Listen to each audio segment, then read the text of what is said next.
executive functions and how they interact with behavior and all of that good stuff. So please drop your questions in the chat. If you are watching a pre-recorded or the recorded version of this, we are happy to answer those questions later. But definitely if you're live, drop those questions in. I would love to hear from you. All right, so let's go ahead and get started with the executive functions. A little bit more about me. I am the parent to 3 little kids. I am a former special education teacher. I sometimes think of myself as a teacher first and a behavior analyst second. I love how ABA, applied behavior analysis, can work in schools. And I love thinking about how these strategies can work in an overcrowded, understaffed classroom. These same concepts and principles really do work in that setting. And I love thinking about all of the things that we need in those schools and really supporting teachers.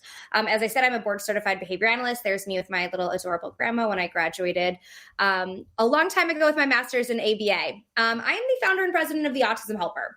The Autism Helper, we started to support teachers, clinicians, and parents who are working with kids on the spectrum. And now we do that in a lot of ways. We have a blog with a team of amazing bloggers. We have parents, preschool teachers, high school teachers, grade school teachers, kind of all span of teachers, OT, SLP, all sharing different perspectives on supporting kids with autism.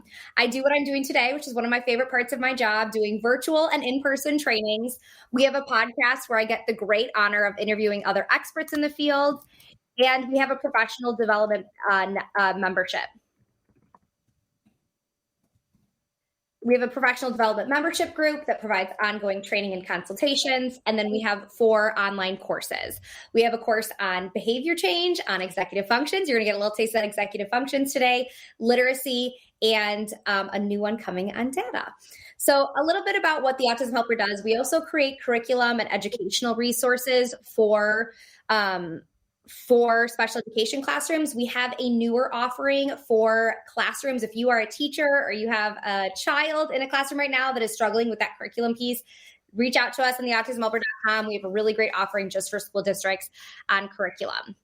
All right, so let's go ahead and get started. So today I'm going to show you how utilizing your knowledge of executive functions can really increase positive behaviors, improve student engagement, and increase classroom disruptions. And if you're like, Sasha, I don't even know what executive functions are yet, don't worry. We're going to go over all of that because it's really important to understand what these are in order to understand how we can use these strategies to increase positive behaviors and decrease negative behaviors.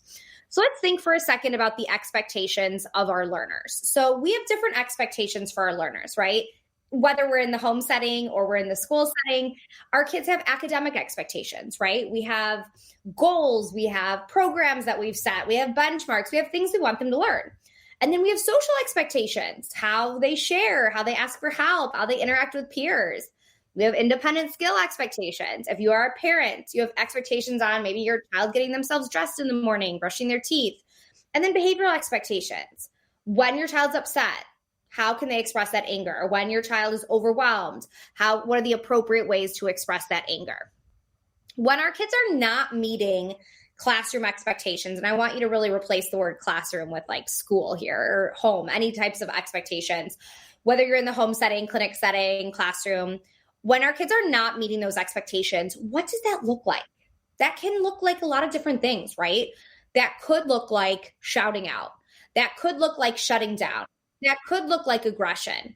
If you are watching me live on Facebook or YouTube now, drop a note in the chat. What does not meeting classroom expectations or home expectations look like for you? What ways are your kids struggling to meet the expectations you have for them at home? Are they struggling to fall asleep at night? Are they struggling to get their homework done? Are they struggling to interact with their siblings in the afternoon and on the weekends appropriately? So I could kind of rename this slide negative behaviors, right? Because these are all negative behaviors. But I think the mindset shift is real important here that, hey, instead of viewing it as negative behaviors, we can look at this as an inability right now to meet the expectations that we are facing. Oops. So think about that. What does not meeting those expectations look like to you within your own kids, within your own classroom or your own clients? What does not meeting classroom expectations look like? And then we want to get to the root of the issue. This is one of my favorite quick wins to share. I tie this idea into a lot of different sessions on executive functions and behavior because it's one of my favorite things to talk about. Is your child not meeting those expectations because he can't or because he won't? If it's a can't do situation, it means that the work or the demand is too hard and we need to teach new skills. If it's a won't do, it means that the student's not motivated and we need to look at and adjust the reinforcer. Every decision we make, you and I, everyone, every decision we all make is shaped by two things. It's shaped by our skills and ability to perform the action, right? Do we have the skills to do it? And it's shaped by our motivation to act or not act on particular options, right? This is for all of us. This isn't just for kids with autism or kids. This is for all of us. We need the skills and we need the motivation. I'm going to give you an example from my own life. So I am not a runner. Like I don't like running for fun, right? Maybe if you're a runner, you can't empathize with me. If you're someone that exercises, runs for fun, that's not me. If I'm running, it means like something or someone is probably chasing me. I'm not a runner. So if you were to ask me to run a mile, I would say no. I can do this, but I don't want to. I have the skills, but I don't have the motivation, right? But let's say someone asks me to run a mile and they will give me $500. Oh my gosh, you guys, suddenly I'm out there. Suddenly I'm running, right? Because I have the skills and I have the motivation. I want to, right? But what if someone asks me to run a mile in 5 minutes? I cannot do this activity. I cannot do that, right? I know that so deeply to my core, I probably wouldn't even bother trying. And if you were like, well, Sasha, I'll give you $500 or $5,000, it doesn't matter. It doesn't matter how much reinforcement or motivation you offered me. I still can't run the 5-minute mile. And I know that. For a lot of our kids, the expectations they're facing in school and at home are equivalent to asking me to run the 5-minute mile. They don't have those skills yet. They don't have the flexibility. They don't have the emotional control. They don't have the organization skills. They don't have the impulse control, right? And when we throw motivation at the issue or reinforcement at the issue, it doesn't affect the lack of skills. When we throw punishment at it, it definitely doesn't change anything. And we have to really address what's at the root of the issue. Is it a can't do? Is it a won't do? So we can know how to respond accordingly. So I want you to kind of think about this within your own life and think about your can't do's or won't do's. Are there things that on a regular basis you're running into that, hey, this is something that I want to accomplish, but I don't have the skills? Like whenever I ask this in trainings, I'm like, hey, what are your can't do's? People will say like, I want to fix my deck and I don't know how, or I have this tech thing I want to set up, but I don't know how. My can't do's are typically tech related. I have like limited tech expertise. My expertise is like unplugging and replugging. Now, if it's a won't do, what are things you have the skills, but you don't have the motivation? Who pressed snooze today? I did. Right? You had the skills to turn off the alarm and get out of bed, but you didn't have the motivation. So you didn't do it, right?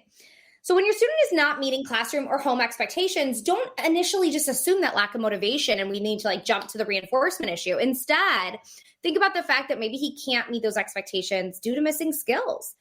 And those missing skills could very likely be executive functioning skills, right? You guessed it. You knew the topic here. They could very likely be executive functioning skills. So what are executive functions? If you kind of hopped on here and you're like, executive functions, I've heard of these, but why are they so important? And how do they really affect all these things you said, behavior change and skill acquisition? Why are they so important? So executive functions are the cognitive processes required for goal-directed behavior. I like this definition. The skills to perform or execute a task. We think executive, execute. I'm executing a task, right?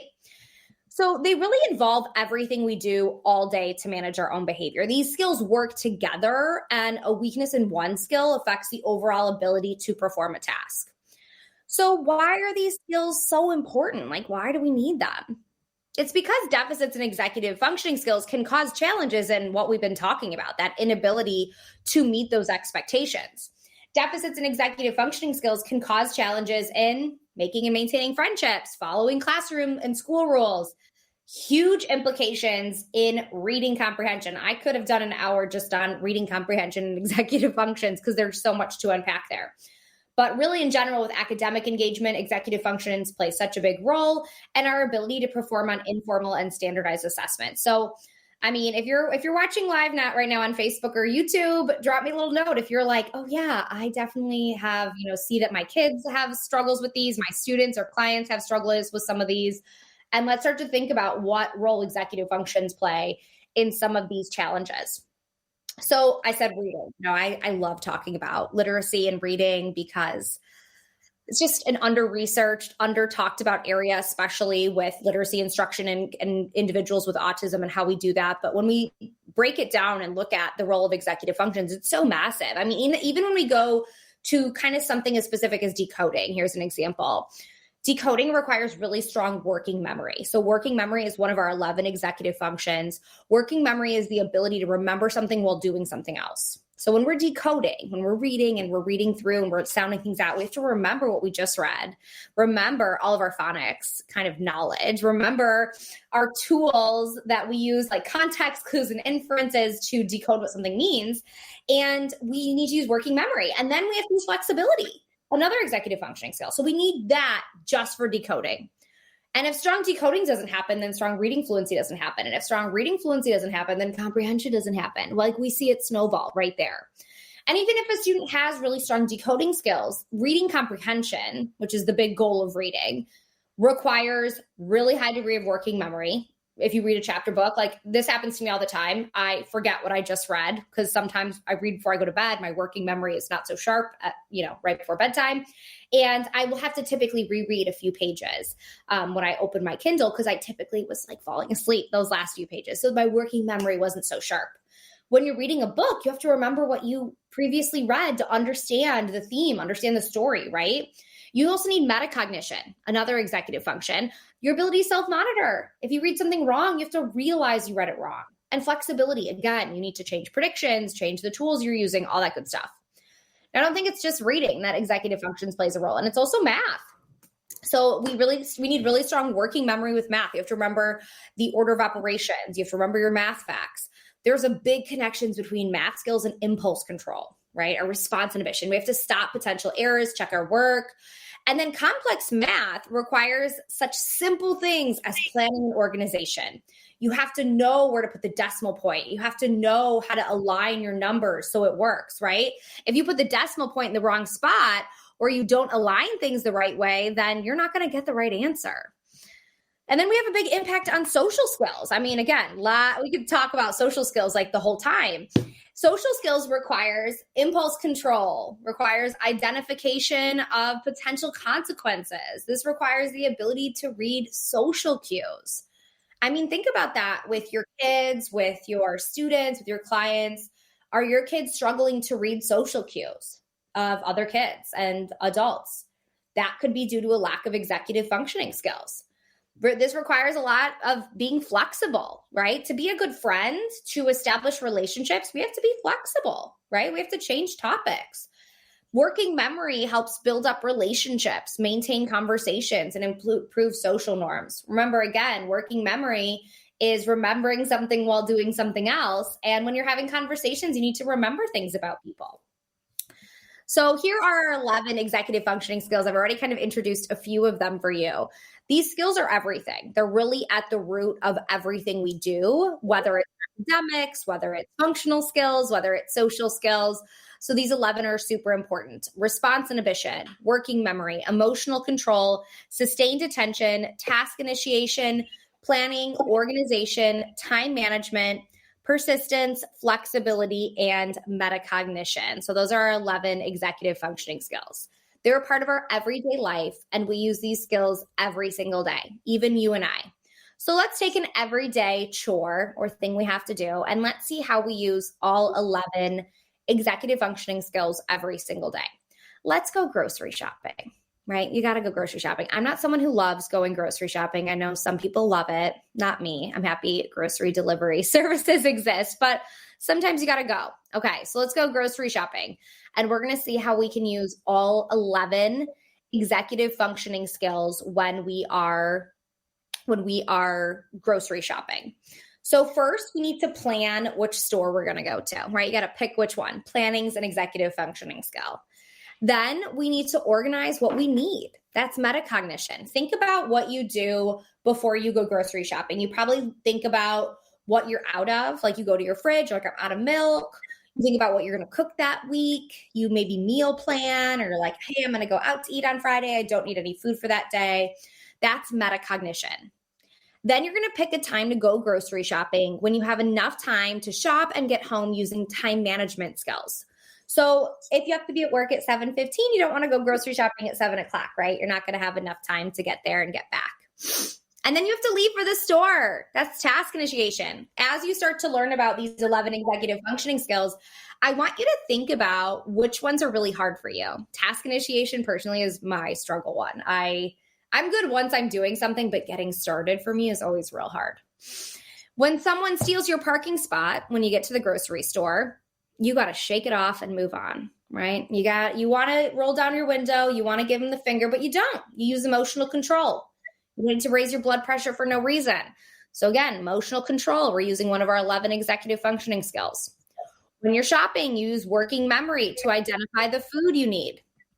And then you use response inhibition to avoid indulging in things you don't need. Yeah, maybe ice cream is on sale 10 for $10, but you don't need 10 things of ice cream, right? Our response inhibition is lower when we're hungry, right? Because we just want everything at that point. Our response inhibition is a little bit lower. And then we're going to adapt our list using our flexibility if things are missing. We stay focused and on task using our sustained attention. And then last, we put all the groceries away when we get home. This is organization and persistence. This last step is real important. If you were to go grocery shopping and then get home and leave all your groceries on the table and then go to bed and wake up the next morning, did you accomplish the goal of grocery shopping? I'm going to challenge you and say, no, you didn't. Because the goal of grocery shopping is to have food you need during the week, right? If you leave all of your food on the kitchen table, your milk is gross, your lunch meat's questionable, the 10 pints of ice cream you bought are all melted, right? That's persistence. It's the last 3%. Maybe if you had kids or you're a teacher that during virtual instruction never submitted their assignments. I had a lot of clients that I worked with that did this. They did the work. Mom and dad were like, I see the work on their Chromebook. They didn't click submit on Google Classroom, right? Persistence is that last 3%, really important. Hi, I see someone from YouTube taking notes. Love that. I'm a big note taker. I'm sorry that it's blurry for you. On my end, it looks okay. Hopefully the blurriness will go away. Maybe that's an internet connection. So maybe try refreshing your screen. But I love that you're taking notes. So executive functions are essential life skills that all of our kids need. And this isn't just kids with autism. I talk about executive functions with gen ed teachers, with clinicians, with preschool teachers, high school teachers, and everyone in between, because these are something that we need for all of our learners. So I want you to think about what are some of your ways that, your learners are struggling to meet those classroom or school expectations. Think back to what we started talking about. How are your kids struggling to meet those expectations? And then let's daydream here for a second. What would it be like if your students or your kids had those missing skills? What would that be like? What would that open up? What opportunities would that open up? It would probably open up more instructional time. You'd probably have better student relationships. Your kids would probably have increased independence or more inclusion opportunities. That would open up a lot of opportunities, right? When our students have proficient executive functioning skills, they become more flexible, more independent, better problem solvers. They're better able to self-regulate and self-advocate. I mean, I think we're all on board with all of those things, right? So that's what executive functioning skills really leads to. So now that I've really caught your attention, you're like, okay, I want all of this. Let's do it. How are we going to teach these skills? So I want to share today my 4 secrets of executive functions. I want to talk about how this relates to negative behavior. As a behavior analyst, I know that's and a former special ed teacher, I know that's one of the things that are top of everyone's mind. If you have a child or a student that's engaging in negative behavior, that's something that, of course, we want to address right away. And executive functions plays a big role in that. I also want to talk about the universal struggle of these skills, because once we realize how important these are and how we all have different strengths and weaknesses with these, I think we can help figure out solutions a lot easier. And then I want to wrap up today with how do we teach these skills? And we're going to teach it in 2 ways. We're going to come at it from 2 directions. We're going to teach the missing skills for success tomorrow, But we're also going to adapt the environment for success today. And I found when you use this strategy of coming at it from both directions, you can have a lot of success. And this is something that we can easily do within our homes, within our clinical settings, within our classrooms, with a really big impact. So first up, challenging behavior connection. Probably the topic I'm asked to talk the most about is related to decreasing challenging behaviors. So remember in the start of our session when I said, hey, not meeting classroom expectations, and I had a slide with all kinds of, aggression, shouting out, work refusal. We could have renamed that slide negative behaviors, right?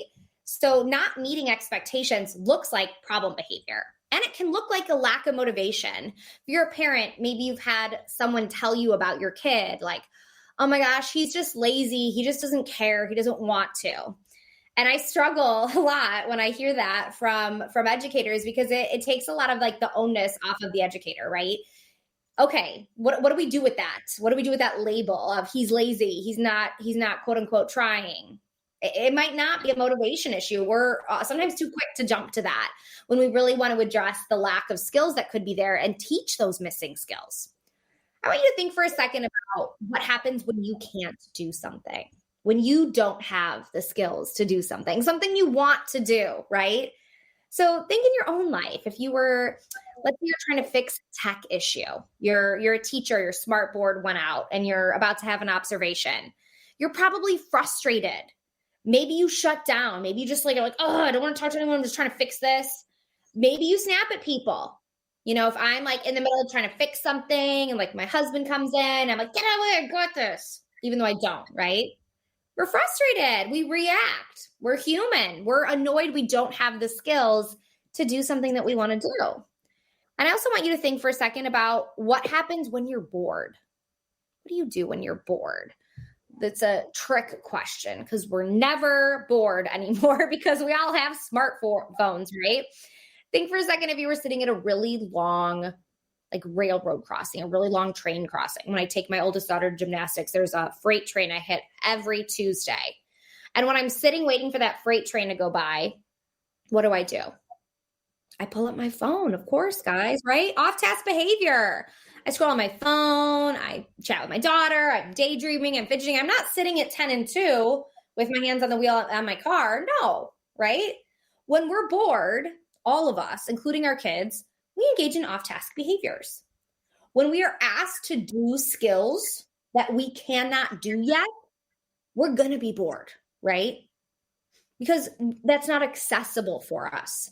So when our kids are engaging in off-task behaviors, it makes sense, right? We're like, yeah, this is not accessible to them. They are bored and they're going to engage in off-task behaviors, which could be negative behaviors, same as us. We all do that. So when it comes to decreasing challenging behaviors, we want to put less of our energy and emphasis on decreasing the bad stuff and put more of our energy and time and focus on increasing the good stuff. You have long-term behavior change when you increase the positive behaviors. That will naturally decrease the negative behaviors. And it seems counterintuitive, but that's where we have that real long-lasting change, when we put our energy on increasing the positive behaviors instead of decreasing the negative ones. Let's look at this in terms of executive functions. If you have a kid that has a lack of emotional control, maybe they struggle to de-escalate, maybe they get really overwhelmed or upset or frustrated easily, this could probably lead to outbursts, to aggression, to shutting down, right? That's what a lack of emotional control can lead to. When we increase emotional control, we are better able to identify emotions. We can select coping strategies. We can bounce back more quickly. We can avoid potentially extreme behaviors and continue on with our day. We can avoid stigmatizing behaviors and friendship breakdowns. I'm showing a lot of tools that are a part of my executive functions course. If you want to check any of these out, go to theautismhelper.com. On theautismhelper.com, there's a big button that says shop that takes you to our shop where we have all kinds of tools like this. We also have a little chat feature where you can talk to a member of our team and be like, hey, I saw these cool things. Where do I find them? Because having tools to help teach these skills, which we'll talk about in a few minutes, is really, really important. So I'm going to be showing some samples from that. If you have a lack of sustained attention, we have a struggle to work on our own. I mean, if you're joining me live on Facebook or YouTube, drop a note if you have students that struggle, or your own kid that struggles to be independent. They struggle to get dressed in the morning. They struggle to get their homework done. Being independent is a really hard but really, really important skill. And some of our kids can get super distracted or not finish their work, or maybe not stay on topic within that conversation, right? When we can increase sustained attention, our executive functioning skill, we can work for longer time periods. We can complete work on our own, and this can improve grades and friendships and academic skills.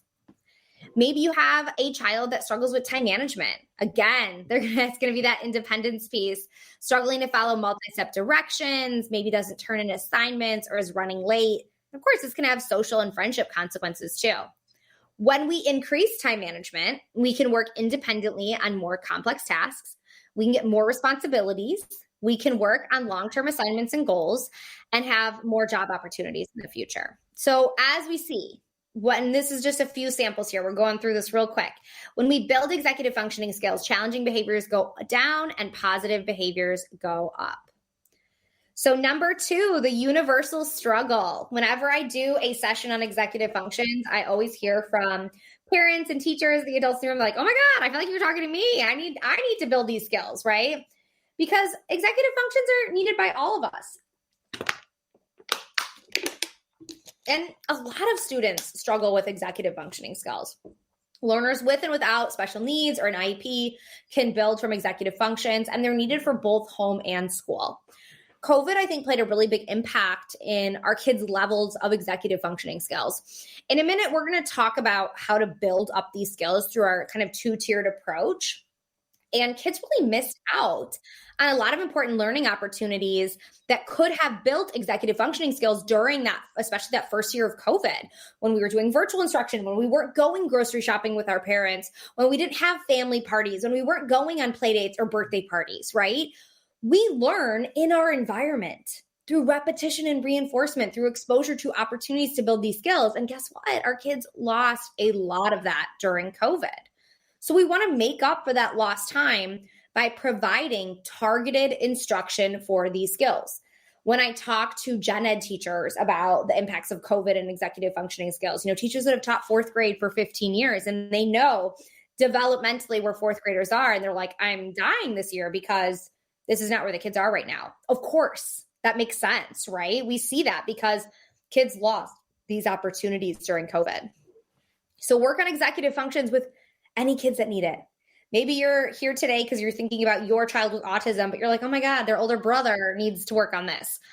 Work on these with that older brother too. All right, now let's get to how we really build these skills. You're like, all right, this sounds great, but how do we do this?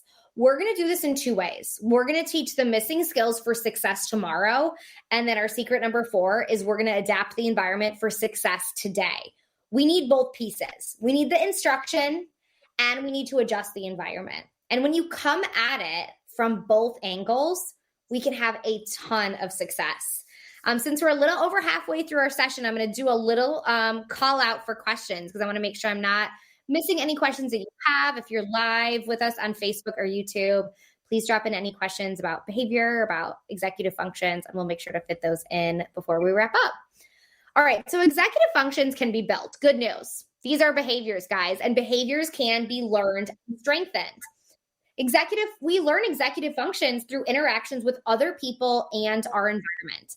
How do we learn new skills? We learn new skills through time and practice and purposeful instruction. Osmosis does not work. Wishing and hoping that learners will naturally pick up skills is absolutely not effective. Just putting a student who's super organized next to a student who's not organized is not going to help that kid pick up those skills, right? So let's think for a second. How do we learn new skills? I want you to think back a long time ago. I want you to think about how you learned addition. How did you learn the skill of addition? How did that happen?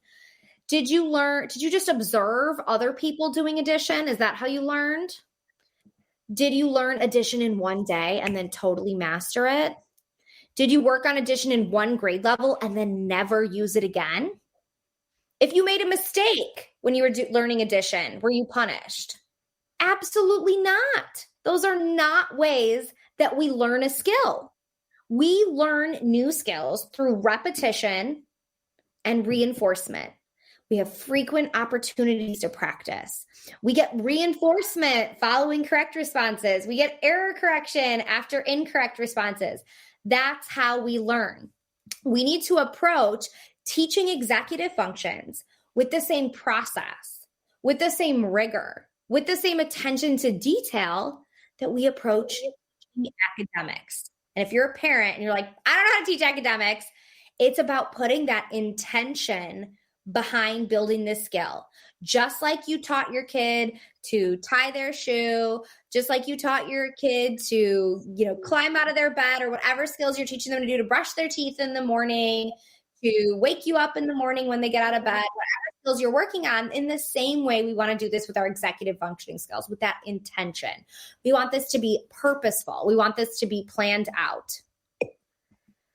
So here's what our executive functions plan looks like. I'm going to give you a really short and sweet overview. This is something within the course we teach kind of in depth. And if I've really kind of caught your attention, we have an in-depth course on executive functioning skills. Head over to theautismhelper.com to check that out if you're interested. So let's look at our executive function skill building plan. So first, we're going to establish a goal. So what do you want your student to do more of? Then is that two-prong approach that I told you about. We're going to teach the new skills, number 2, and then we're going to, number 3, plan our environmental supports. And of course, we need reinforcement built into all of this. So overall, keep thinking this. We're doing 2 things. We're teaching the new skill and we're changing the environment. So we need both. Direct instruction means that we're going to have purposeful, planned, and individualized instruction on executive functioning skills. Now, good news. Research has shown that instruction should be in the same setting or a similar setting as possible to where the skill is going to be used. Now, I say this is good news because if you're a teacher, you should not be setting aside 30 minutes every day to work on executive functions. First of all, no one has time for that. Second of all, research does not show that that's going to be the most successful way to do that. We want to teach executive functioning skills in the same setting where you need it. So if we're looking at organization skills, that's going to be when we're in passing periods at the hallway. If we're looking at emotional control, that's going to be when the iPad has to be given back to the paraprofessional. If we're looking at working memory, that's going to be in our guided reading groups when we have to use that skill. So wherever we need to use that skill, that's where we should be providing instruction. We want it embedded into our day. My favorite way to do that is to use an individualized checklist to directly teach those missing skills. Now, I kind of use the word checklist in quotes here because it doesn't have to be a checklist, but it has to be some type of visual tool. In a little bit, we're going to talk about prompt fading, and the type of prompt that we always want to end with for our kids is a visual prompt, because a visual prompt can be used without us, right? We use visual prompts without anyone all the time. So we want to end on that visual prompt, and that's what that checklist or tool can really do. So we're going to create an individualized tool. We're going to teach that tool, fade our adult support, and then monitor along the way. So the individual checklist could be a checklist. It could be a mini schedule. It could be a set of rules. It could be a visual. It could be a social story. I'm going to show a bunch of different pictures of different examples of what this could look like. These could be something really simple or really complex. It could have all pictures. It could have all words. You want this to be accessible and understandable for that child. And you know what, guys? We all use checklists, mini schedules, rules. Let's think about it. Think about the last time you went to a hotel. Most hotels have that little crappy coffee maker. You know what I'm talking about? With this picture right here. And there is a mini schedule on almost every one of those little coffee makers that makes one little cup of coffee. And you guys, I always use that coffee maker because I need my coffee right away. And hotels know people are going to be grouchy if that coffee is not accessible. And there's a little mini schedule so everyone knows how to use that coffee maker. Most public restrooms have visuals on how to wash your hands. Airports are absolutely filled with visuals and rules and checklists so everyone can navigate successfully throughout that airport. So this is something we all use. This checklist is also really helpful for both you and your students. Helps you focus on each step as you teach and can serve as the instructional tool and prompt for the student. So let's give a few different examples of what this checklist or tool could look like. This could be a set of rules. It could be an actual checklist. Remember, words are a visual prompt too. I am a big visual learner, so I love a written out checklist for myself. These could be the steps, something like steps for asking for a break, how we ask for a break, what we say, what we do. It could be a set of choices. On Instagram this week, we're talking a lot about how to create a neurodivergent affirming classroom. And this is one of the strategies I was talking about today. Giving choices. Our kids need choices, right? I love this little visual because it's all text, because remember, text is a visual cue. And it says, anger is okay, but what should I do? I love validating feelings. I'm never going to tell someone to not be angry because first off, that doesn't work, but also it's super inappropriate. Like if someone were to tell me not to be angry, it would just make me more angry. Anger is okay, but what should I do? Yeah, when you're angry, you can't throw your desk, you can't punch your friend, but you can go on a walk. You can't ask for help. You can't put your head down, right? So we're giving a list of curated options and giving that choice and power to the individual. Checklists for proofreading or work or knowing when we're done, sets of rules and if-thens, schedules and agendas to show how we are navigating our day and our centers. All of these are tools that we can use to build executive functioning skills. So as we said, we're going to take this two-prong approach. Number 3 was we are teaching the skill for success tomorrow. And that's a process, right? When we're teaching flexibility or emotional control, that's going to take some time. And we're not going to just let the students struggle or drown until then. In the meantime, we're going to adapt the environment for success today. The environment that your child is a part of can be a tool that makes their life easier or an obstacle that they have to overcome. Think about that for a minute. We want the environments that our kids are in to be something that helps them be successful. Let's say you asked me to do something really difficult. For me, that would be long division. I'm not a big math person. So if you asked me to do a page of long division, that would be kind of tricky. Now, let's say you asked me to do that page of long division in a distracting and overwhelming setting. You plopped me in the middle of Times Square and you said, Sasha, do this page of long division. I would have to spend most of my energy, of my brain power, tuning out Times Square. I wouldn't have much left to focus on that long division. For a lot of our kids, their classrooms are equivalent to Times Square, and they're spending most of their time and energy and brain power tuning out the big distractions. There's not much left for the work, right?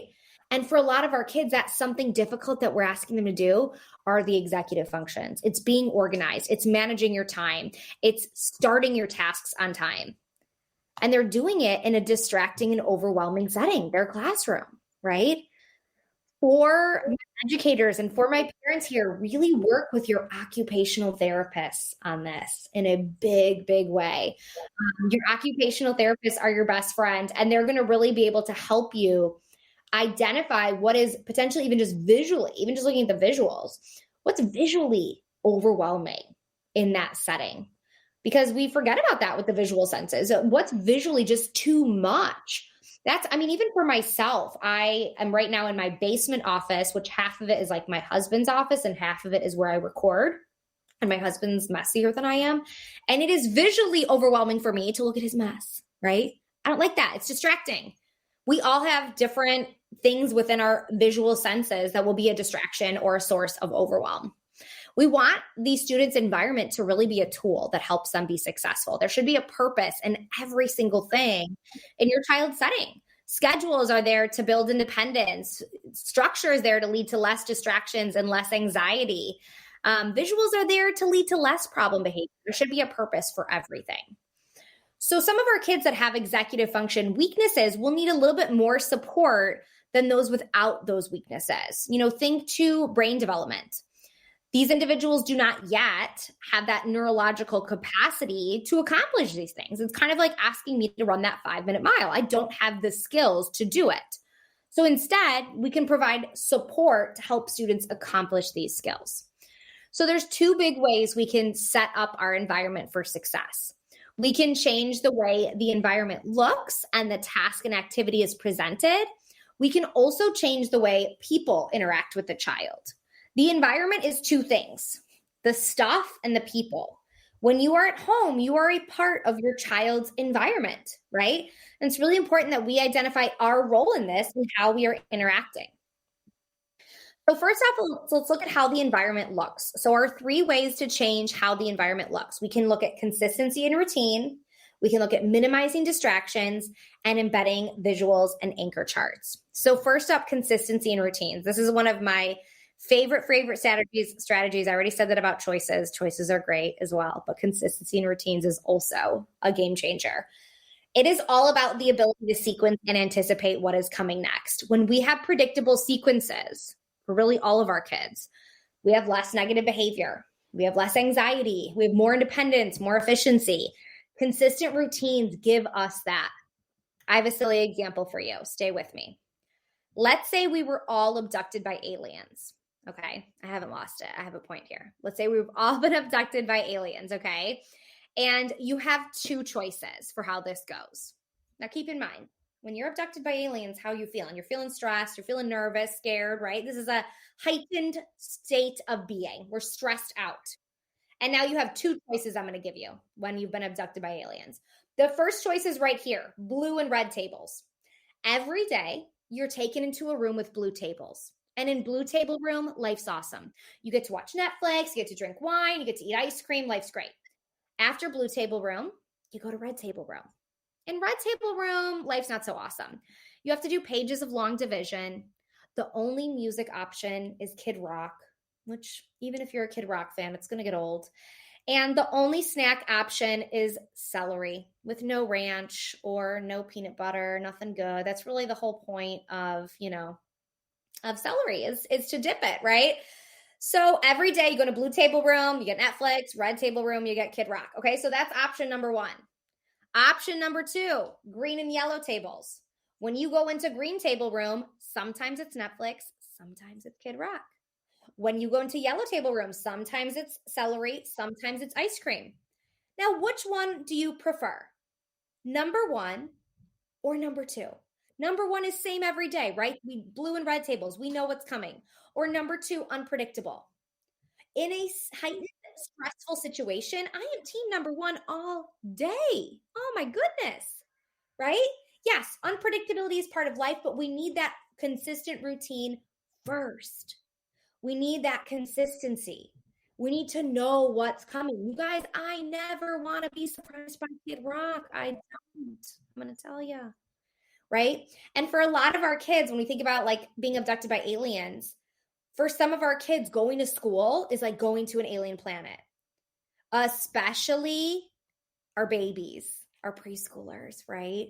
When mom comes in and drops her 3-year-old off in the preschool classroom and she's got him on her hip and he's 48 pounds. He's a big 3-year-old. Her one arm is like real jacked because she always carries him and plops him in her room. And this kid looks around. He's on an alien planet, right? I feel that way about freshmen in high school. They're in the same building, pre-K through 8th grade. Everyone in the school knows them. They love everyone. Then they go to high school and all the kids are big and tall and smelly, right? And there's like a lot of stairwells. It's an alien planet. We need that predictability, those consistent routines, right? And again, someone said from Facebook, my son doesn't do well with transitions. Transitions are hard. Transitions require a lot of executive functioning skills. It requires task initiation. It requires working memory. It requires sustained attention. All these executive functioning skills are part of transitioning. Having our consistent routines can help that. A question from you too. My son is 5, receiving ABA private therapy with small groups of peers, but struggles a lot with the executive functioning skills you mentioned. How do we teach him to reach out to his choice board to prevent him from shutting down? Once he's shut down, he's not receptive to any of his favorite things to do. So when we're in that moment of overwhelm, right? When we're just kind of shut down and you're like, yeah, like here, look at all your fun things in your choice board. I think we can give that space to decompress, and we can also offer suggestions for coping strategies. And I showed a few slides back, some of those visuals for coping strategies. That could be a great alternative to, hey, like that, that's an option that we can do, and we can go for a walk, or we can do this, we get a drink of water, and have those options accessible. And I think helping students identify what could be those precursors to the shutting down, and you identifying that as well, that, hey, before we get there, how can we prevent the shutdown from happening? And it's a process too, right? It takes time and practice for both you and your child. So with our consistent routines, which help with both emotional control and transitions, both the thing we're talking about, we want to then communicate when those transitions are coming, when those consistent routines are happening. With the Facebook question, how can we help with AAC to prepare them for transitions? It's really showing our schedules. It's showing what's coming next, and whether that's through visuals or text, showing, hey, this is the order of the activities, these are the order we're doing things, reviewing that consistently and having that predictable sequence. So, hey, here's what we're doing, here's the order of activities, and here's where we're going to go next. Strategy number 2 for our environment is to really minimize our distractions. We talked about this before. What's visually too much? Think to your OTs. Hey, do we have too many toys on the shelf? Do we have too many things out in our classroom? Can we minimize those distractions? And then how can we embed our visuals into our home setting, into our school setting? Maybe we have that choice board accessible in multiple parts of our house. Maybe we have those coping skills kind of visual choice board within our bedroom or in our calm down area within the classroom. Anchor charts are really important in the classroom because they help that problem solving skill. They really teach to scaffold to independence, that, hey, if you don't know the answer, please go find the answer instead of coming to me for that answer. So here's our 3 big ways to adapt the environment: consistency routines, minimizing distractions, and embedding visuals and anchor charts. In the chat, again, it's a great discussion here. Thanks for jumping in, everyone, with questions and comments on YouTube and on Facebook today. Falling asleep, looking at, hey, when my son physically shuts down and falls asleep, if there's that stressful task. And a lot of the strategies that actually we're going to look at right now, you're kind of reading my mind here, is looking at those stressful tasks, those aversive tasks. When we think about work refusal, work avoidance, this is the same content that I teach about when I teach escape behaviors. When we have stressful tasks, we want to think about what makes this task or demand so hard. So we want to think about, kind of same thing that we were talking about in our last discussion of, like, getting to that, to the student before they shut down. What is evoking, or what is causing that shutdown? What makes this expectation so hard for them? And how can we set up the environment to make it less difficult for that child? So we have to adapt the task, right? Maybe we need to make the task shorter. Maybe that time spent working is too long. Instead of having a 15-minute work session, we have 3 5-minute work sessions. Maybe we have to plan in those breaks and show with visuals when those breaks are coming. Maybe we need to have clear visual steps of the order of what to do. Maybe we need choices for students that struggle with emotional control and flexibility to executive functioning skills. It's all about giving choices here, because these are students that feel like they have no control, and we want to give that control back. Make tasks more appealing. What do we do when we have something that we don't really want to do, right? If you have to fold your laundry, you listen to a podcast, you watch a show, right?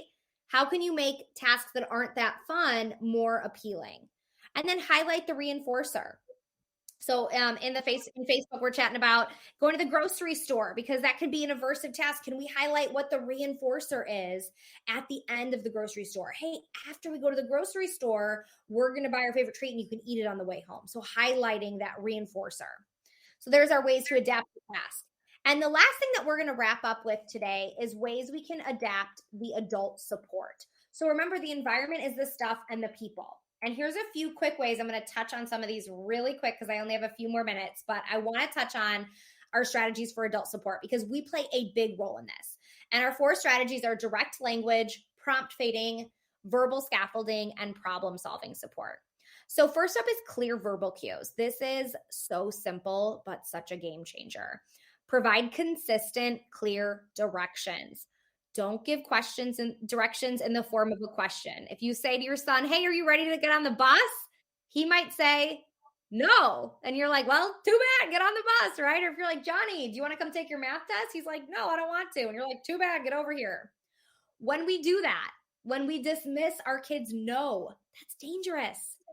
teaching them that their no doesn't matter. Only ask a question when you're willing to accept the answer no. Hey, do you want to come play a game with me? No. Okay, maybe later. Instead, say, it's time to get on the bus. Please get on the bus. It's time to take your math test. Please take your math test. No questions if it's not a question, right? Don't give directions when there are competing distractions. If your kid's playing on his iPad, he's not listening to you. Keep it also on the positive or neutral. Focus on the next step. So often when we give directions, especially like in the home setting when there's a lot going on, we're focusing on the problem. If the school bus is about to come and you look over and your kid's still in their pajamas, hasn't brushed their teeth, you're like, oh my God, you haven't brushed your teeth yet. You're going to be late for the bus. All you're doing is highlighting the problem. Instead, highlight the solution. Hey, while you brush your teeth, I'm going to grab you a granola bar to eat on the bus. So keep it on that next step. And then fade your prompts. We already talked about this. We want our prompts to end on that visual prompt because visual prompts can be used without us. So that's why we're creating that checklist or tool so we can pull back and our students can use that visual tool without us. And then last is verbal scaffolding. This is where we talk through our thought process and we're really intentional about the way we talk to our kids and to others. And the very last one is problem solving support. And this is a great, great strategy. Basically, the idea here is if you do it for them, they will never learn. Pick times of day where you can allow the productive struggle. I like this phrase, the productive struggle, where you allow problems to happen. And then you jump in with all these strategies we just talked about, prompt fading, visuals, direct language. Then you can help them solve that problem. Our students will never become problem solvers if they never run into problems. And I think so often we are kind of running around in front of our kids, making sure they never run into problems, right? But sometimes let the problems happen. Give Johnny Sarah's lunchbox and don't run over and fix it right away. Let them initiate the solution. And when we do that in the comfort of our home, in the comfort of our classroom, where we have tools, where we know how to interact appropriately, then we can really have that successful piece.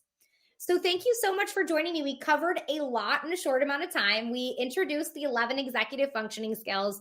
We talked about how these skills relate to challenging behavior. And then we really introed the process of teaching these skills. We teach the missing skills for success tomorrow, and we're adapting the environment for success today. So we covered a lot. I hope you are excited to learn more about executive functioning skills.